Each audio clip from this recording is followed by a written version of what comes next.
예배 시간이 됐습니다.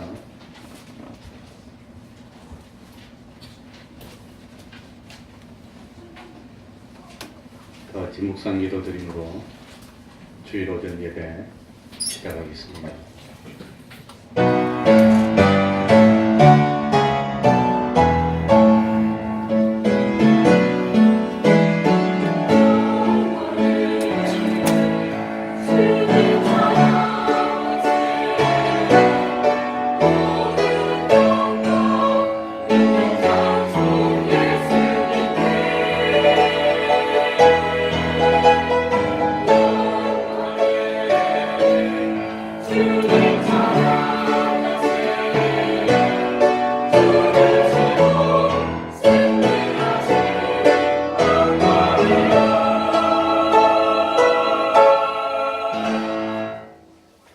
하나님 아버지, 거룩한 주일을 허락하여 주시고 우리를 하나님 앞으로 인도하여 주셔서 성수주일 할 수 있도록 은혜 베풀어 주시고 하나님께 예배드릴 수 있는 은혜 베풀어 주셨으니 진실로 감사드리고 중심으로 감사드립니다.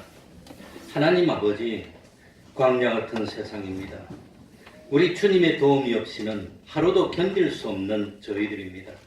우리 주님이 외로울 때마다 찾아와서 친구 되어 주시고 위로하여 주시옵소서. 육신이 연약할 때마다 찾아오셔서 함께하여 주시고 참 강건케 하여 주옵소서. 참 여러가지 세상 일 때문에 염려가 되고 또 재리의 유혹 때문에 참 주님 앞에 열매 맺지 못하는 그런 일이 없도록 하여 주옵소서. 하나님 아버지, 이 시간에 참 우리의 심령의 눈을 열어주시고 참으로 찾아오시는 주님을 영접하는 놀라운 기적이 나타날 수 있도록 하여 주옵소서.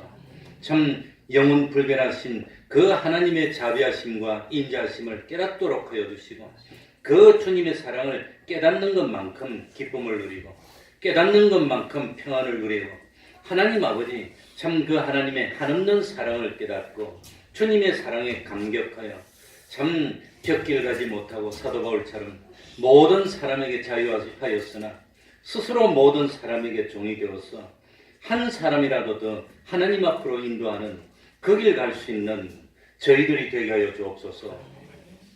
우리 태평동 교회가 진실로 참 믿음으로는 어뜸이 되게 하여 주시고 우리 하나님, 우리 태평동 교회 생각하시고 기억하실 때마다 기쁨이 넘치고 만족하여 우리 태평동 교회 축복하지 아니할 수 없는 그런 교회가 될 수 있도록 하여 주옵소서.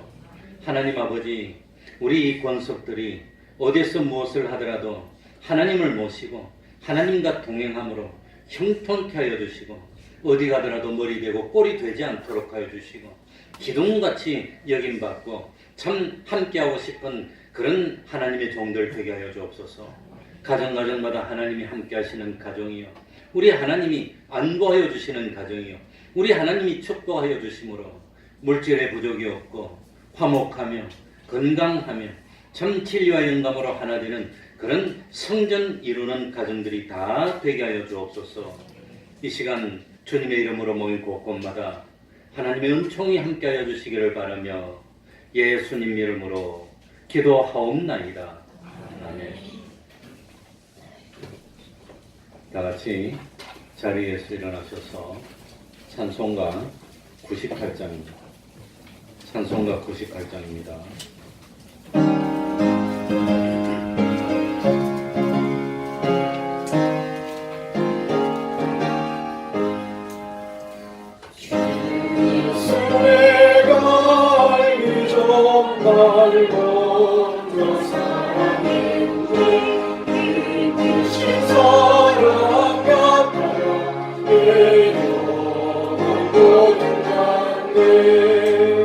주 내 맘에 계시고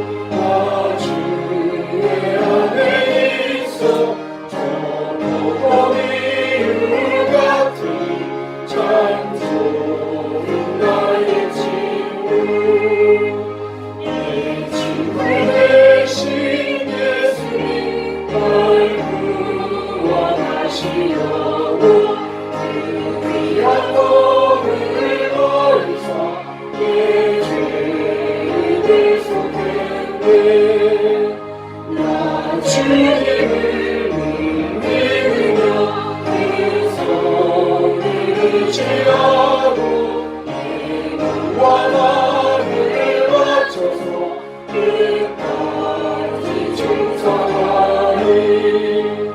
내 진실하신 친구여 그 은혜 내려주사 상고하시고 내 맘에 들어서서 풍성한 참 사랑을 이끌이 끊을 소냐 날 구원하신 예수님 참 좋은 나의 친구. 사도신경으로 신앙 고백하겠습니다. 전등하사 천지를 만드신 하나님 아버지를 내가 믿사오며 그 외아들 우리 주 예수 그리스도를 믿사오니 이는 성령으로 잉태하사 동정녀 마리아에게 나시고 본디오 빌라도에게 고난을 받으사 십자가에 못 박혀 죽으시고 장사한 지 사흘 만에 죽은 자 가운데서 다시 살아나시며 하늘에 오르사 전능하신 하나님 우편에 앉아 계시다가 저리로서 산자와 죽은 자를 심판하러 오시리라. 성령을 믿사오며 거룩한 공예와 성도가 서로 교통하는 것과 죄를 사하여 주시는 것과 몸이 다시 사는 것과 영원히 사는 것을 믿사옵나이다. 아멘. 자리에 앉으셔서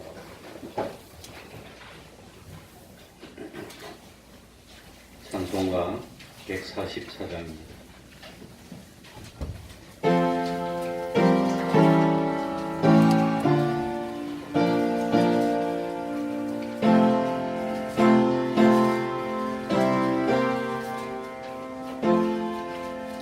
예수 나를 위하여 십자가를 질 때 세상 죄를 지시고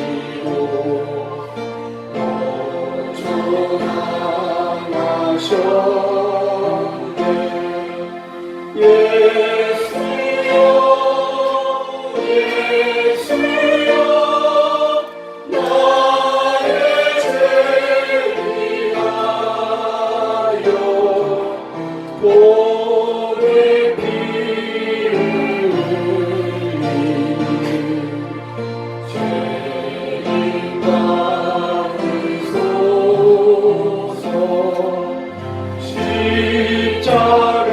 십자가를 지시는 무슨 죄가 있나 저무지한 사랑을 메시아 주였네. 예수여 예수여 나의 죄 위하여 보배 피를 흘리니 죄인 받으소서. 피와 같이 붉은 죄 어머니가 없네. 십자가의 공로 와 같이 예수여 예수여 나의 죄 위하여 보배 피를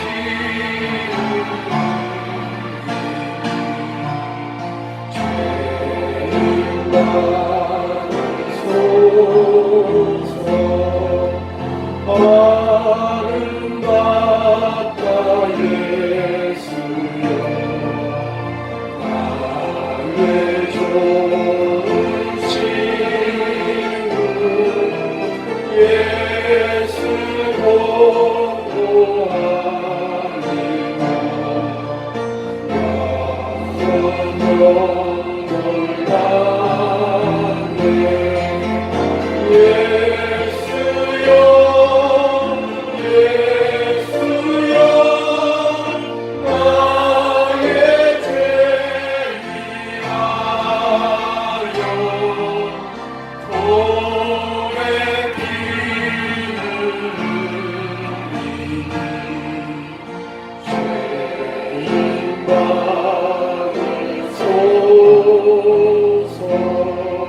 이 시간에는 교동문 50번을 교독하겠습니다. 교동문 50번입니다. 찬송가 뒤쪽에 있습니다. 예배 순서에 들어있습니다.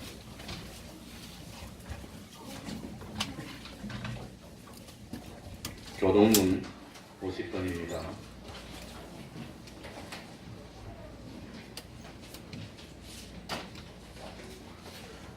교독하겠습니다. 주 안에서 항상 기뻐하라. 내가 다시 말하노니 기뻐하라.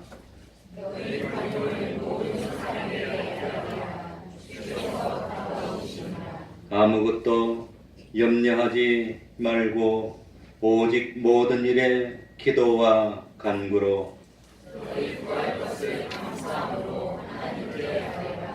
그리하면 모든 지각에 뛰어난 하나님의 평강이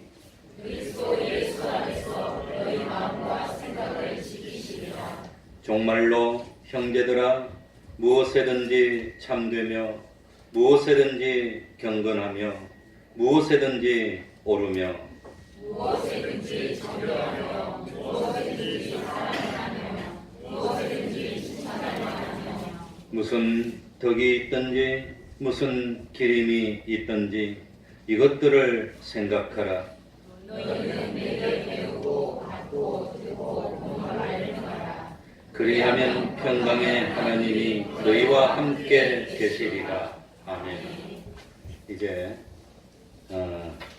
주영강 성가대 찬양이 있겠습니다. 가사가 예배 순서에 있습니다. 보시면서 은혜 받으시기 바랍니다.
아멘.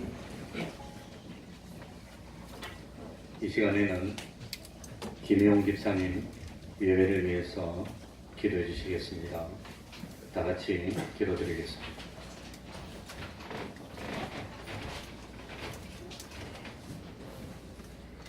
기도하겠습니다. 아버지 사랑합니다. 아버지 감사합니다. 항상 우리와 함께 계시고 아버지께서 함께 하시는 거룩한 예배를 허락하심을 감사합니다.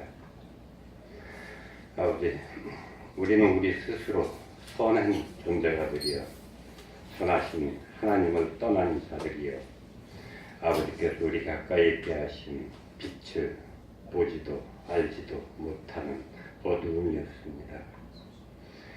우리는 우리가 아버지의 말씀을 본다, 안다, 믿는다, 행한다 하지만 그 말씀을 육체의 지식으로 알고 악한 영의 종로로 타는 자들이여 우리가 아는 그 말씀을 지키려 거룩하신 말씀 예수 그리스도를 붙잡아 채찍질하고 십자가에 못 박고 모욕하고 죽인 자들이었습니다.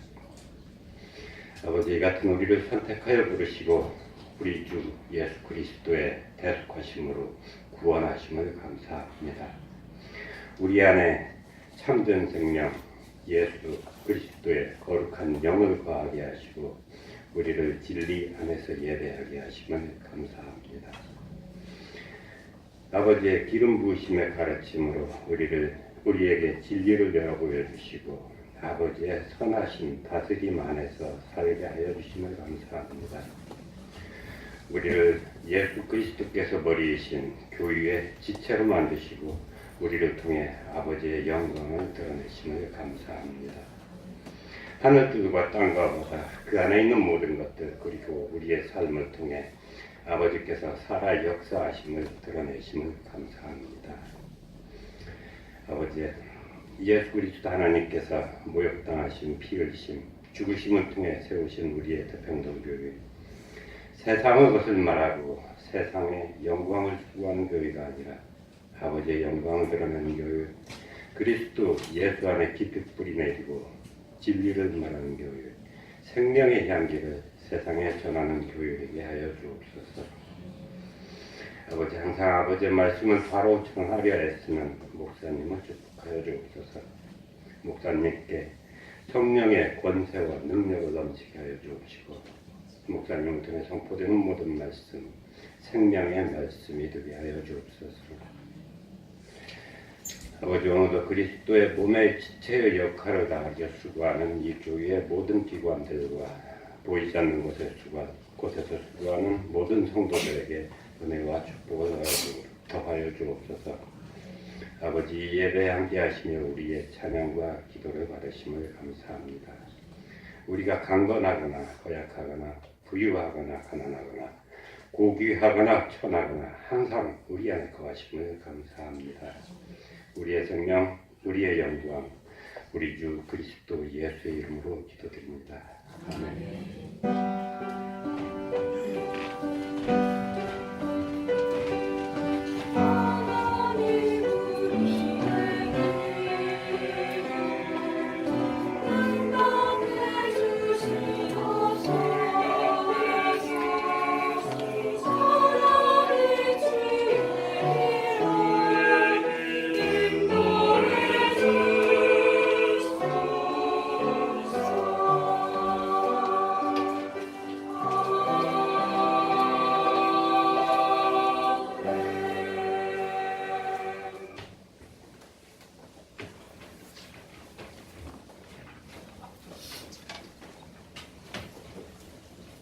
하나님의 말씀 마가복음 2장 1절입니다. 마가복음 2장 1절입니다. 신약성경 55쪽이 되겠습니다.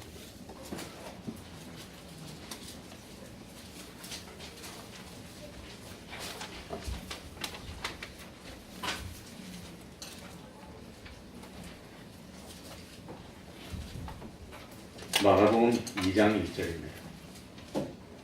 제가 읽겠습니다.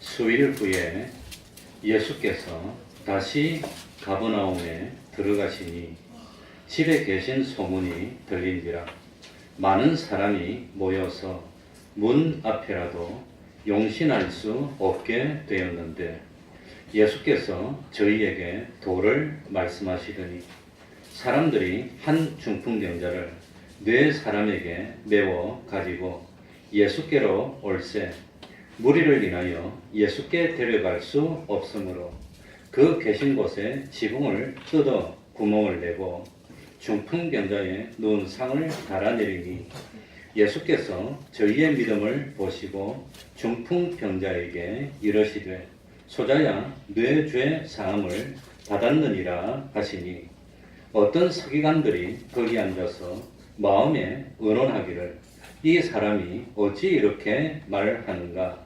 참남하도다. 오직 하나님 한 분 외에는 누가 능히 죄를 사하겠느냐. 저희가 속으로 이렇게 의논하는 줄을 예수께서 곧 중심에 아시고 이러시되 어찌하여 이것을 마음에 의논하느냐. 중풍병자에게 뇌 죄 사함을 받았느니라 하는 말과 일어나 뇌 상을 가지고 걸어가라 하는 말이 어느 것이 쉽겠느냐. 그러나 인자가 땅에서 죄를 사하는 권세가 있는 줄을 너희로 알게 하려 하노라 하시고 중풍병자에게 말씀하시되 내가 너에게 이르노니 일어나 너의 상을 가지고 집으로 가라 하시니 그가 일어나 곧 상을 가지고 모든 사람 앞에서 나가거늘 저희가 다 놀라 영광을 하나님께 돌리며 가로되 우리가 이런 일을 도무지 보지 못하였다 하더라. 아멘.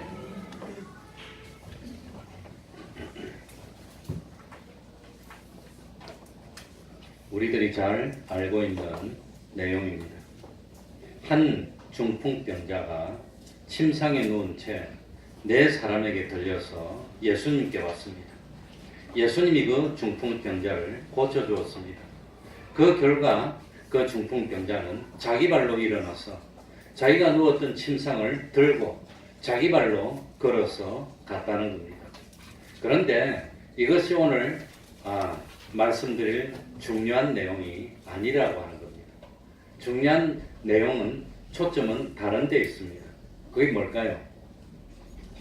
예수님이 중풍병자의 죄를 사하여 주심으로 예수님에게는 죄를 용서해 줄 수 있는 권세가 있다는 것을 증명해 보였다는 겁니다. 이게 아주 중요합니다.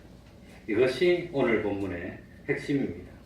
하나님은 사랑의 하나님이시고 용서의 하나님이십니다. 이사야 43장에 보면 나는 나를 위하여 내 허물을 도말하는 자니 내 죄를 뭐하지 아니하리라 기억하지. 얼마나 고맙고 감사한 말씀인지 모릅니다. 하나님은 우리의 죄를 사해 주시기를 기뻐하신다고 하는 겁니다. 진실로 우리를 용서해 주시기를 원하시는 하나님이심을 믿습니까?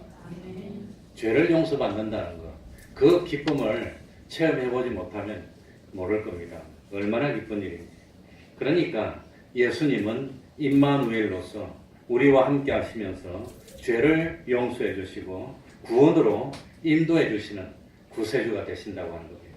그 구세주를 그리스도라고 그러고 메시아라고 또 그렇게 합니다. 오늘 본문의 배경이 되는 말씀이 1절과 2절에 나옵니다. 우리 1절 다 같이 읽어보겠습니다.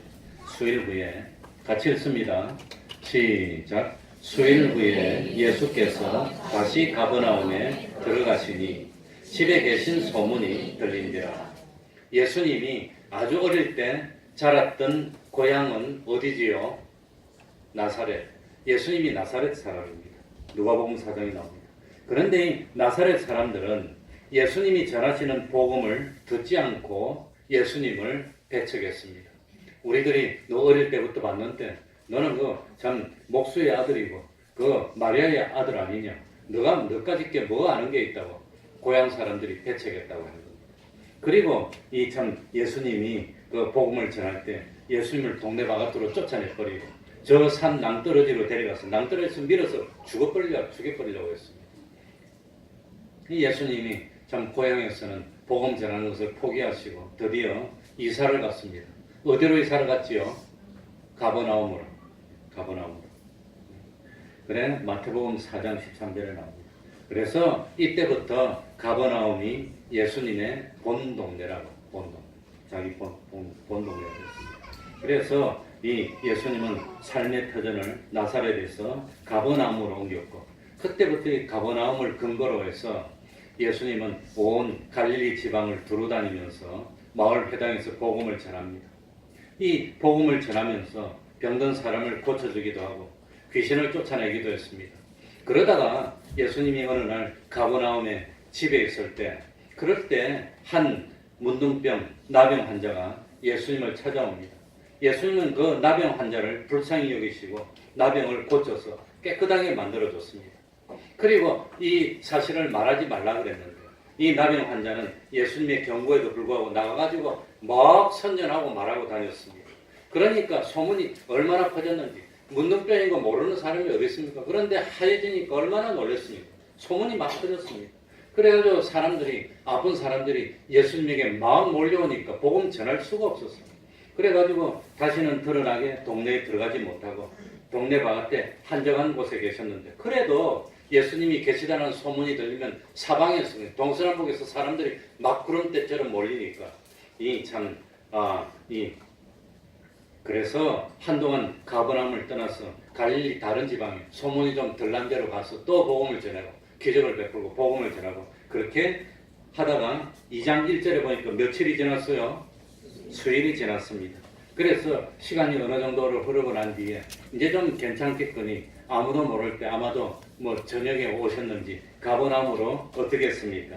다시 가버나움에 와가지고 아마도 집에 있었는데 이 집이 아마 예수님 자기 집은 아닐 것 같고 아마 시몬 베드로의 집이 아니었을까 추측입니다. 그러니까 그 집은 사람들이 많이 들어와도 될 만큼 참 넓었고 또 누가복음 5장 19절에 보면 기와가 얹혀 있다는 거 보니 좀 부유한 집이니까 낚시 잡는 배도 있고 했던 베드로의 집이 아니었을까 그렇게 생각합니다. 그래가지고 계속해서 2절을 다 같이 읽어봅시다. 2절입니다. 그 소문이 들린지라 예수님이 있다는 사실은 어떤 사람이 아니까 막 소문내서 예수님이 계시단다니까 어떻게 됐지요? 많은 사람이 시작 많은 사람이 모여서 문 앞에라도 용신할 수 없게 되었는데 예수께서 저희에게 도를 말씀하시더라. 그러니 예수님이 오셨단다 하니까 가버나움 사람들이 놀래가지고 너도 다 왔어. 와요 되면 와글와글.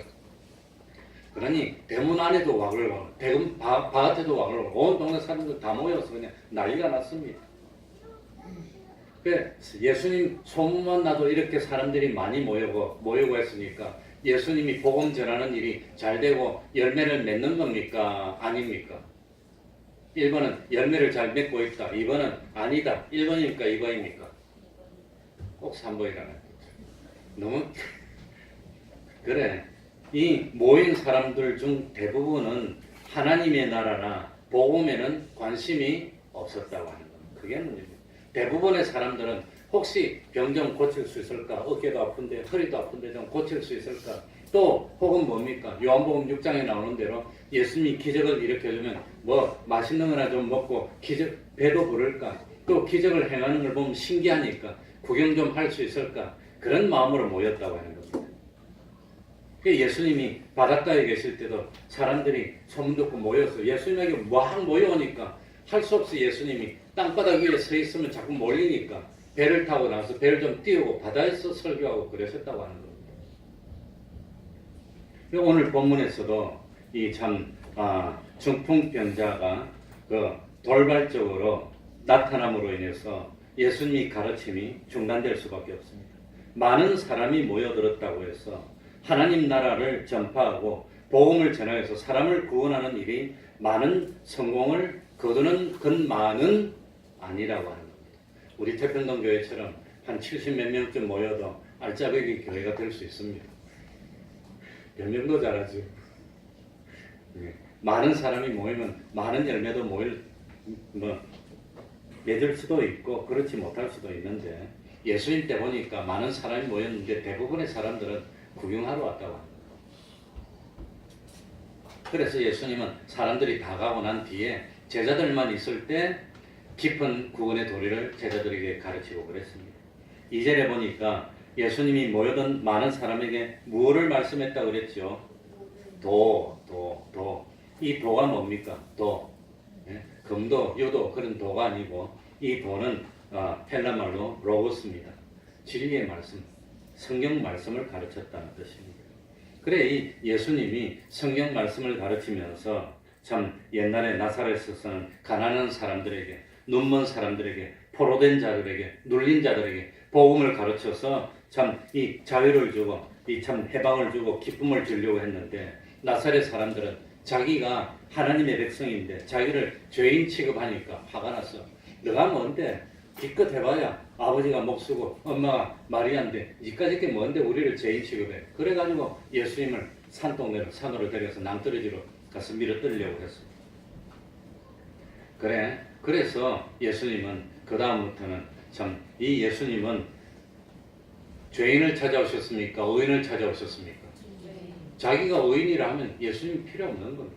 구원을 못 받는 겁니다. 그런데 똑같은 말씀을 가버나움에서 전했는데 가버나움 사람들은 그 말씀을 잘 받아들였다고 하는 겁니다. 그리고 가버나움 사람들은 예수님을 낭떠러지로 데려가서 밀쳐서 죽이려고 하는 그런 일을 하지 않았습니다. 중풍병자가 나타난 장면이 3절부터 나옵니다. 우리 3절 한번 읽어봅시다. 사람들이 많이 모였고 예수님은 한참 하나님의 나라에 대해서 막 전파하고 계시는데 난리가 났고 있습니다. 3절입니다. 사람들이 한 중풍병자를 네 사람에게 메워가지고 예수께로 올세. 그러니까 이 중풍병자는 아마도 걷지도 잘 못했던 것 같아요. 제가 어릴 때 우리 할아버지도 중풍이 걸렸습니다. 목회를 하시다가 그래서 중풍 때문에 목회를 못 하시게 됐고 그래서 아마 부산역 맞은편에 초양에 있는 교회를 손수 짓고 했는데 저도 어릴 때 가면 할아버지가 짓고 목회 설교 준비하던 걸 보고 한 기억이 지금도 납니다. 그러다가 언젠가는 중풍이 걸려서 목회를 못 하니까 뒷방에 방을 만들어서 계시게 하고 젊은 새로운 목사님이 오시고 그 생각이 납니다. 이 중풍병자는 아마 참 걷지도 못할 만큼 힘들어서 상에 메고 와야 되는 이런 중한 중풍이었습니다. 4절에 보면 무리를 인하여 예수께 데려갈 수 없으므로 그 계신 곳에 무엇을 뜯어? 지붕을 뜯어 구멍을 내고 중풍병자의 누운 상을 달아내리니. 그러니 이 참 예수님이 계셨는데 사람들이 많아서 메고 왔는데 들어갈 수가 없어. 중풍병자 같은 사람은 다른 사람 좀 양보해주면 되는데 양보합니까 안 합니까? 양보 안 해. 이 예수 믿는 사람들 양보를 잘 못해. 양보를 잘 못하고 큰 대형 교회도 보면은 하도 사람들이 뒤에만 앉고 요 입구만 앉고 말 안 들으니까 제가 이 서현동에서 개척을 시작했는데 서현동에 분당중앙교회가 제일 큰데 그 분당중앙교회를 언젠간 가봤더니 그 교회 목사님이 꾀를 내가지고 그래요 예배 딱 마치면 뒤에 사람들을 못 일어나고 앞에서부터 나가더라고요. 늦게 뒤에 왔다가 와장창 못 나가게 딱 제도를 그래 만들어서 다 일어나서 있고 다 뭐 재직이나 뭐 교육자들이 뒤에 있고 앞줄부터 쭉 나오더라고요. 그게 제일 뒤에 온 사람 제일 늦게 가고 얼마나 잘 만들어놨는지 사람들이 안 그러고 그래 옛날에 집들은 이 볼을 이렇게 얹고 기둥에 볼을 쭉 얹고 보 위에 석가래를 쫙 하고 나뭇가지나 이런 걸 놓고 이파리를 놓고 그 위에다 뭐합니까? 칡 같은 걸 깔고 진흙을 놓고 그리고 부유한 집은 그 위에다가 기아를 얹었는데 그 옥상에 올라갈 수 있도록 계단이 다 있었습니다. 그래가지고 이 사람들이 메고 와서 예수님께 갈 수 있는 방법이 없으니까 포기했습니까? 포기를 안 했습니까? 포기를 안 하고 계단으로 올라가서 지붕으로 올라갔어요. 이 지붕으로 올라가서 예수님이 계신 곳을 딱 가늠해보고 그 석가래를 뜯어내는 거예요. 그냥. 그러니까 예수님이 조용하게 이렇게 말씀을 전하는데 갑자기 지붕이 나고 먼지가 나고 그냥 뭐 지렁이 떨어지고 엉망이 됐을 거예요. 그러니까 이제 말씀 전하는 게 중단하고 사람들이 전부 다 쳐다보는 겁니다. 그러더니 좀 있으니까 아마 줄을 달아서 내렸는지 꽁꽁 묶었는지 중풍병자가 다른 상을 예수님 앞으로 쭉 내렸어요. 이 사람들 보통 사람이 아닙니다. 포기를 모르는 사람들입니다. 그러니까 이렇게 해서라도 예수님 앞에 내리면 예수님이 중풍병을 어떻게 하죠? 주실 것입니다. 고쳐주실 거라는 믿음이 없으면 그렇게 못했을 것 같아요. 5절입니다. 다 같이 읽어봅시다. 5절입니다. 예수께서 다 같이 읽습니다. 시작. 예수께서 저희의 믿음을 보시고 중풍병자에게 이르시되 소자야 뇌 죄 사함을 받았느니라 하시니. 그러니까 여기 예수님이 누구의 믿음을 받지요? 누구의 믿음을? 저희의 단수입니까? 복수입니까? 복수입니다. 복수. 그러니까 중풍병자의 믿음만이 아니라 메고 온 사람들이 그 믿음을 또 보셨다고 하는 겁니다. 그러니 예수님에게 이렇게 해서라도 데려가면 고쳐줄 거야 라는 믿음이 없었다면 그리 못할 거예요. 난리가 났어.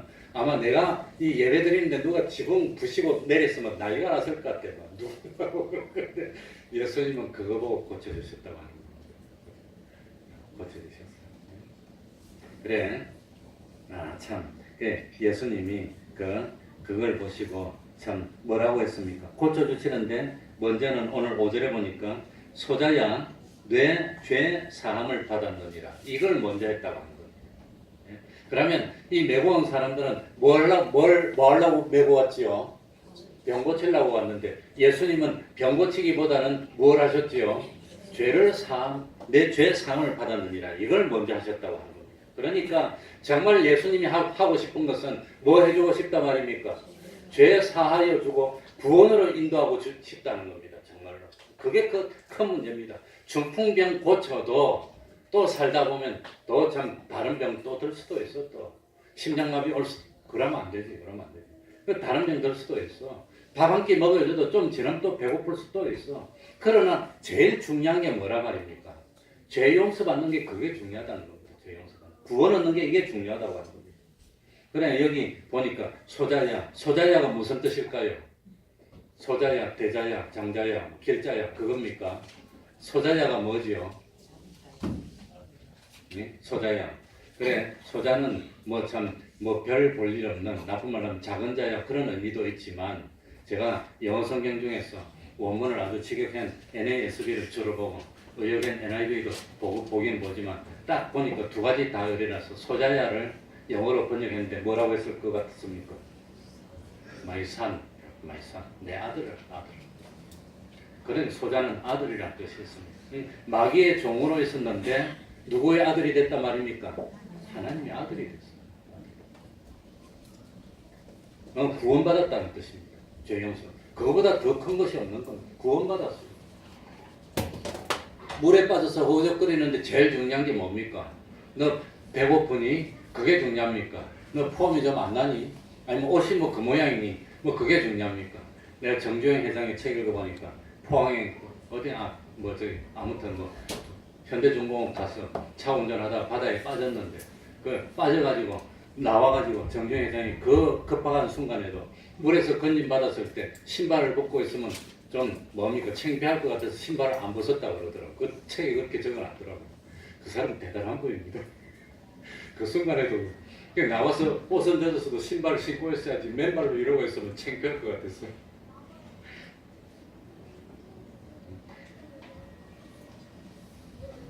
그러니 참 아들이 됐다는 거, 하나님 아들이 됐습니다. 죄 용서해 주는 게 얼마나 물에 빠졌으면 제일 중요한 게 뭐지요?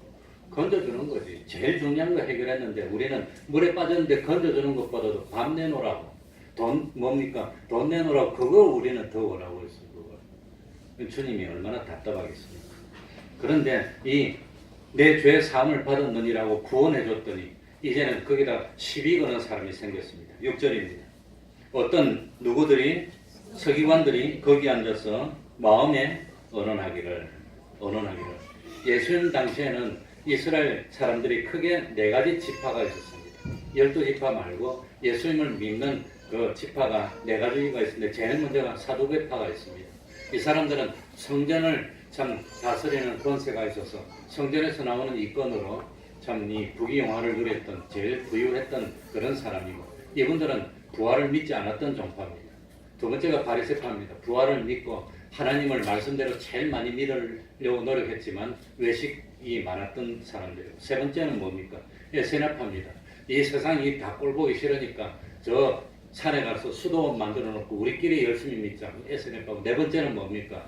우리를 핍박하는 로마를 깨트려야 된다. 그래가지고 참 힘을 가지고 일어나서 참 평화를 얻으려고 했던 열심당 요 4가지입니다. 그런데 주류가 누구였나? 바리새파였다고 하는 겁니다. 그러니까 이 같은 내용이 나오는 누가복음 5장에는 보면 바리새인들도 거기 많았던 거 보면은 이 서기관들은 그러니까 서기관들은 각파를 대표하는 그런 사람인데 아마 여기는 대부분이 바리새파를 대표하는 서기관들이었던 것 같습니다.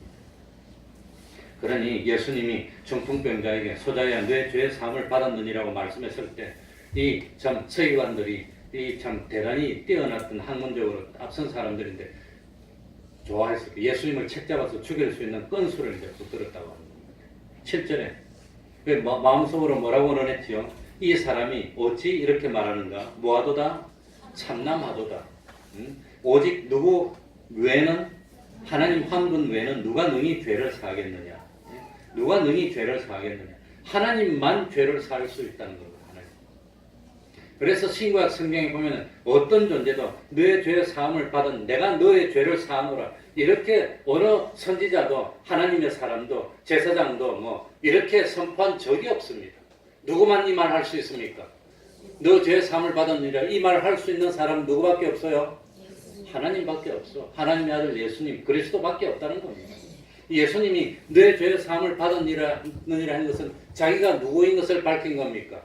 하나님의 아들이요 하나님이요 우리 그리스도라는 걸 밝혔다고 하는 겁니다. 그런데 이 바리새인들은 예수님을 누구로 믿지 않았습니까? 그리스도로 믿지 않았어. 그러니까 죄의 사함을 받았느니라. 이 참남한 겁니다. 예수님 당시에 제일 큰 죄가 신성모독죄입니다. 무슨 죄지요? 신성모독죄는 레위기에 보면 죽이라고 돼요. 그건 죽여야 되는 겁니다. 이 신성모독죄는 3가지가 있답니다. 3가지. 제일 첫 번째는 뭐냐? 하나님의 율법을 비방하는 신성모독이랍니다. 하나님의 율법을 비방하는. 율법을 드러내놓고 막 어기면 그건 신성모독이 죽입니다. 무섭습니다. 두 번째는 하나님의 이름을 직접적으로 뭐하면? 욕하면 죽이는 거예요. 그게 신성모독입니다. 율법을 비방하는 것보다 더 큰 신성모독입니다. 세 번째가 제일 큰 신성모독인데 그게 뭘까요? 그게 뭘까요? 지가 하나님이라고. 우리말로 자기가 하나님의 자리에 앉는 겁니다. 자기가. 우리 대한민국에 많지요. 대한민국의 전 세계에서 자칭 예수가 제일 많다고 그러더라고요. 자기가 하나님 자리에 앉는 게 그게 신성모독 중에 제일 큰 모독입니다. 그런데 예수님이 누구의 자리에 앉았단 말입니까? 하나님의 자리에 앉아서 자기가 하나님인 것처럼 너의 죄의 사함을 받았느니라. 야 이거 딱 걸렸다 현장에서. 얼마나 좋았겠습니까? 예? 그러니까 달리 생각하면 예수님이 중풍병자에게 너의 죄가 사함을 받았느니라고 선포했다는 것은 예수님이 누구이심을 밝힌 겁니까? 예수 그리스도라는 걸 밝혔어요. 하나님인 걸 밝혔다고. 심판주 아니면 그 말 할 수가 없습니다. 창조주 아니면 그 말 할 수가 없는 겁니다. 그러니까 예수님 자신이 심판주이심을, 창조주이심을 밝힌 겁니다. 그러니 이게 얼마나 중요하냐면 예수님을 그리스도로 믿지 않는 사람은 절대로 뭘 받을 수 없지요? 죄 용서 받을 수 없고, 예수님을 그리스도 믿지 않으면 죄 용서를 받지 못하니까 뭘 얻지 못합니까? 구원을 얻지 못한다고. 그게 중요한 거예요. 예수님을 그리스도로 믿는 사람은 예수님으로부터 뭘 받을 수 있습니까? 죄 용서 받을 수 있고 구원을 얻을 수 있고. 이게 중요한 겁니다. 이게. 예수님은 그 사실을 밝히셨다고 합니다.